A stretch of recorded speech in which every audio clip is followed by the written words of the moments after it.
Hey, it's Dave and Evelyn from the Camera Store, and today we're talking about Tamron's latest offering. This is the Tamron 11-20mm f2.8 lens for Fujifilm X-Series.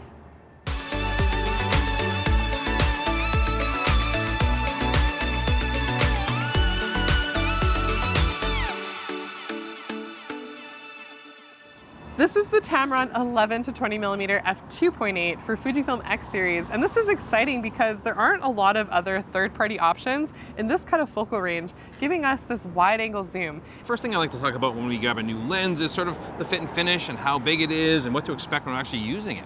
Absolutely. Now this is a compact lens like we were saying. It's fairly lightweight. It's 335 grams. And I find it balances quite nicely with a lot of the X-Series cameras. Today Dave has it on the X-H2S, but even if you paired it on like an X-T4, an X-T5, it's going to feel really nice. Yeah, I mean, I quite like this body. The X-H2S is really quite nice. And the lens itself doesn't protrude that far. You know, it's about 3.5 inches long. It sports a 67mm filter thread, so it's not a really big lens, and I'm okay with that. Yeah, nice travel size. You can just pop it in your bag. And you know, in terms of it being an f2.8 lens, it's fairly compact all around. Yeah, and it's 2.8 all the way through from 11 to 20. Yeah, and because we're shooting on an APS-C crop sensor camera, the equivalent is going to get you about 16.5 millimeters to 30 millimeters.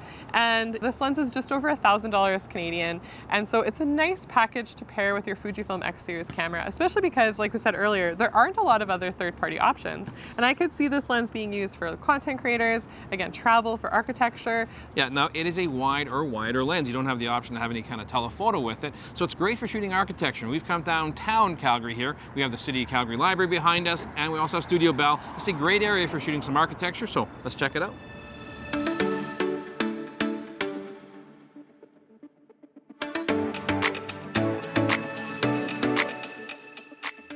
So I like the small size of this lens, Evelyn, and I like that it's, you know, sort of wider. It's fantastic for this kind of environment. We are, of course, enjoying the compactness of this lens. We like that it's f2.8 throughout. It's nice and bright. Works well for, you know, nature, landscapes, architecture, like what we were talking about today.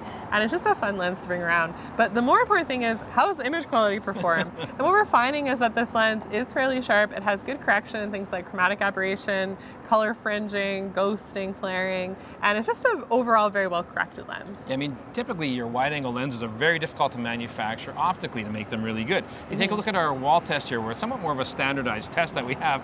Yeah, and speaking of wall tests, we also saw that with the autofocus performance of this lens, it's keeping up well with the Fujifilm X-Series technology with their hybrid autofocus system. I mean, as Fuji is getting better and better in video and becoming more and more of a force in that world, we need lenses that keep up with it. And this has their silent wave motor, which allows it really nice, quiet autofocusing that can keep it up with the video side of things. Absolutely. And again, having this wide angle lens, if you're doing vlogging and that kind of thing, it is nice to have a wider angle lens when you're doing that type of work. Yeah, and keep in mind, we do have a 7-bladed circular aperture, which allows for some really nice sun stars and a really decent bokeh. Now, it's not the same kind of bokeh you're going to get from like an 85mm 1.2. Don't expect that. This is a wide angle lens, but the background does have a nice appearance to it. Yeah, one other thing we should mention is that this is a simple lens. There's no external controls, there's no aperture ring, and so if you're someone that really likes to have like an aperture ring on some of the Fujifilm lenses, you can't expect that with this one. It's just very simple. All you have is a focusing ring.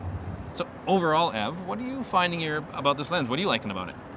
Yeah, I mean, I think we mentioned earlier that we like this focal length. It's nice to have a third-party lens for the Fujifilm X-Series line, giving some more flexibility and some options for people. I mean, I'm often running around with even longer lenses than this, so this is really nice to throw into your bag that doesn't really weigh you down at all. And I can also see with its constant aperture at 2.8, we're going to see more people using it for astrophotography. Yeah, and I like that you can get nice and close up too. Being able to do some close-up photography with wide-angle perspective can give you a really dramatic look. And so I think this lens has a lot of great potential, again, for the Fuji X-Series lineup.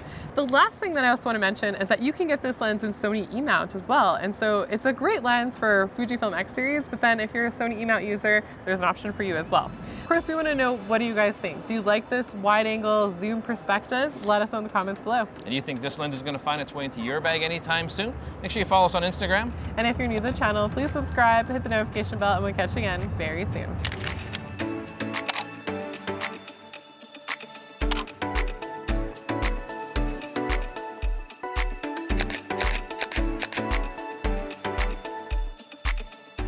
Hey, thanks for checking out this episode. If you want to check out more of our recent content, click up here. And if you're Canadian and you want to support local, check out thecamerastore.com down here.